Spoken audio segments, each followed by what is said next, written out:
Member for Gippsland East. Thank you very much, Acting Speaker, and it's a pleasure to rise and talk on the Offshore Petroleum and Greenhouse Gas Storage Amendment Bill. And we understand the purpose of this bill, Acting Speaker. It's primarily to allow for offshore underground natural gas storage, and it'll involve the transfer of existing natural gas to an offshore reservoir in Victorian waters to be located off the coast of my neighbouring seat, the seat of Gippsland South in the Golden Beach area. One of the issues that I want to, or probably the only issue, Acting Speaker, I want to focus on in my contribution today is one that has been touched on by speakers previously, but I want to provide a little bit more detail on that, and that is around the potential impacts on the commercial fishing fleet that operates in the southeastern waters of this state, primarily out of Lakes Entrance fishing port, and put some concerns that those operators and that industry have on the record. As I said, some other speakers have touched on it, but I'd like to provide a little bit more detail. I did ask some questions on these areas of concern that have been raised with me in the bill briefing, and I was to get some responses back in relation to those concerns, which I'm sure I will, but they haven't been forthcoming as yet, so hopefully we can get those between houses to get some better understanding of that. But I would like to go back over some of those concerns and put them on the record in Hansard. And if we do get the opportunity to go into committee in the upper house, hopefully we'll have a chance to prosecute some of those responses and some of those answers. But this is what the Lakes Entrance commercial fishing fleet want to know. Under the proposal, will there be any seabed infrastructure located off the coastline of Golden Beach? We assume that there possibly will be.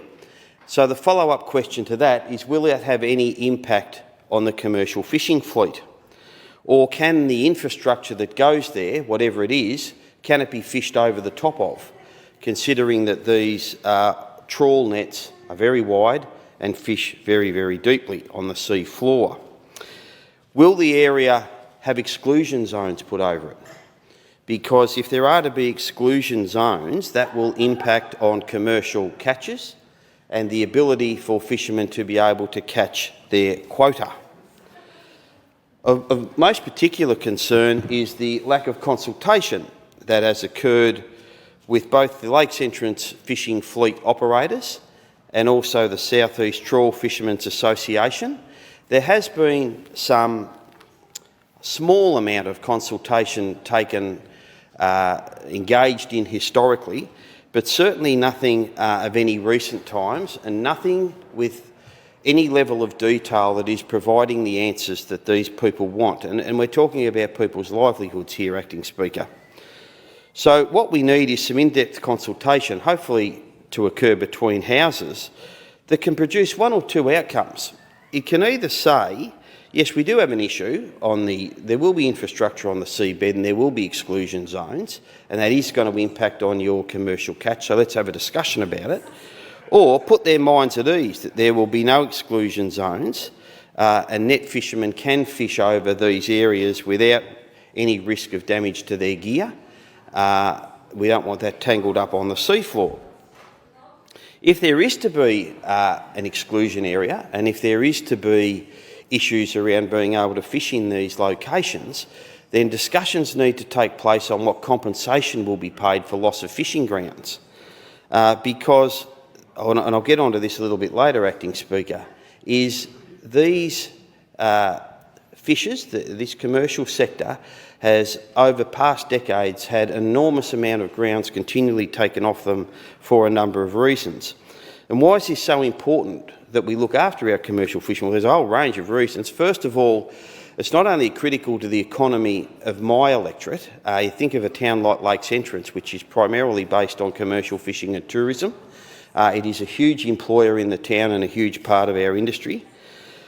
But it's also very important to the Victorian economy. It is a sector that kicks the tin when it comes to generating income and wages and jobs into our community. And then, of course, we've got the overriding situation that we have to feed ourselves. And the fishermen are often referred to as farmers of the sea, and many will be surprised to know that Victoria being a coastal state and Australia being an island nation, we are a net importer of seafood.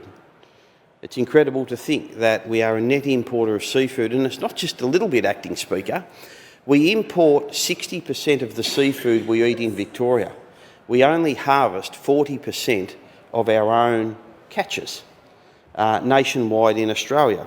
And those figures are not exactly transferable to Victoria, but they're not dissimilar. So when we talk about the potential loss of more fishing grounds as something that we need to consider, and it alarms me to some degree that we haven't had consultation taken place with Lakes Entrance fishermen, that is actually their official business name, but also in-depth discussions with the South East Trawl Fishermen's Association, who I've been in contact with this week, and they have confirmed there has been very, very little discussion going on, either to tell them of the ramifications of this issue, of this proposal, or to put their minds at ease that there will indeed be no issues. So why do we need to have a look at this? Well, let me go over some of the impediments that have been put in front of our commercial fishers over past decades. First of all, we had the oil and gas fields off that area of coast that took away massive, massive areas of prime fishing ground, and the industry learned to work around them, and the industry learned, there were exclusion zones there.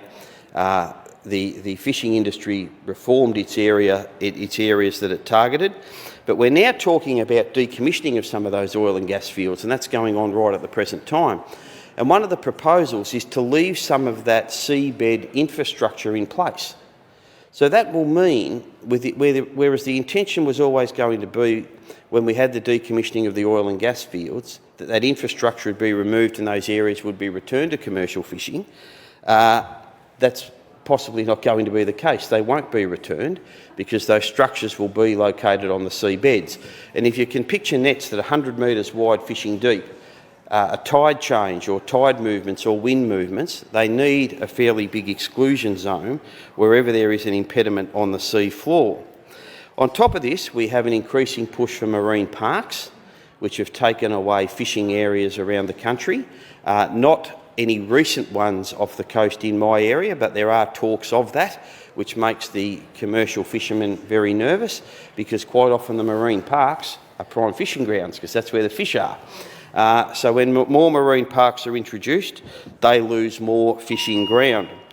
In addition to that, you then have species closures. Where a species is under threat, they will be told you can't fish this area for this period of time. Now, on top of all that, Acting Speaker, we've got wind farm proposals coming in, and fishermen are very, very nervous about where these wind farms will be located off the Gippsland coast, because invariably they will impact on their fishing grounds. And then, just to put the icing on the cake, we've got this. We've got this going in where we're storing gas under the seabed, and what the most disappointing element is about this is they have not been spoken to. And I would hope that that would certainly take place very, very shortly, that they are spoken to, and that hopefully they're given some comfort that there will be no impediment and they can fish over these areas. But if they do, if that's not the case and there are to be restriction zones, we need to sit down with the commercial fishing industry and ask them, what species are impacted, what's the compensation going to be, because they're just getting squeezed out, and they've pretty much had enough of being squeezed out, but especially without being spoken to.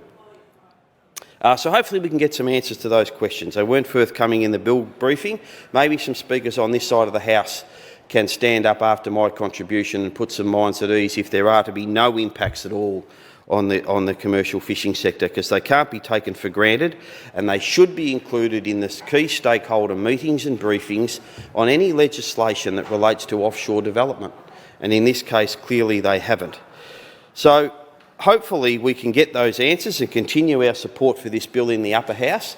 but we really need speakers who are following to stand up and give them some reassurance or get some questions answered, or be ready when we go into committee in the upper house, because it's not good enough that they haven't been spoken to about the potential impacts on their sector.